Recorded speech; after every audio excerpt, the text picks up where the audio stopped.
Rich. How are you? Well, Marta, thanks for having me. Absolutely. Thank you for joining us today. I would like to know, I know you have a ton of experience, many years, but please tell me, what is your why? Why are you in business? Why I'm in business has morphed in the 20 years that I've been in business.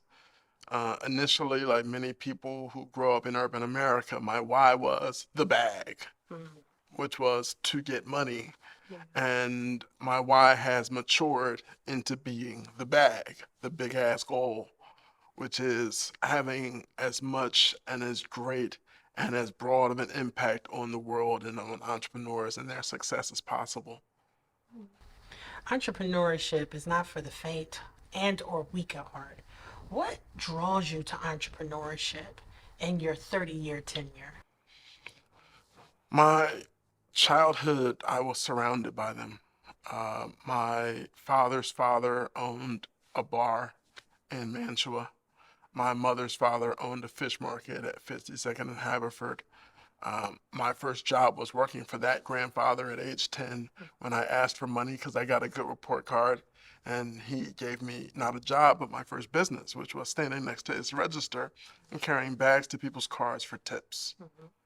Tips only. Like there was no pay. And it was the greatest lesson I could ever learn.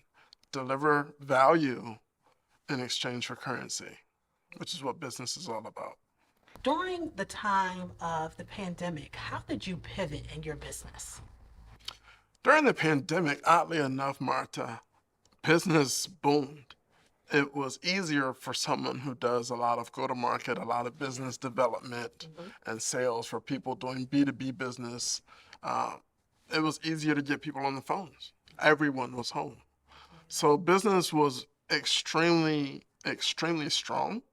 The challenge that rose out of it were the plethora of people who were also home, who were figuring they would take on some gimmick or some new tactic at making a couple bucks and calling themselves marketing or sales experts with no experience.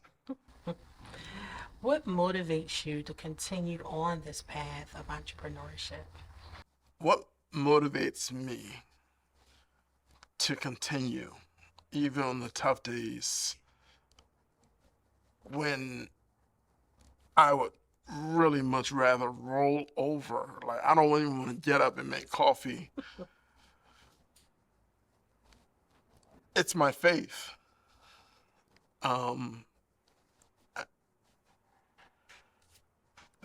Knowing that those businesses who do recognize the need for sales help and revenue growth help have a call, right? They're addressing a need or a desire in the marketplace like no one else is and helping them monetize it so that they can grow, so that they can scale, so they can create jobs, which create tax dollars and pay for health care and better education for our kids.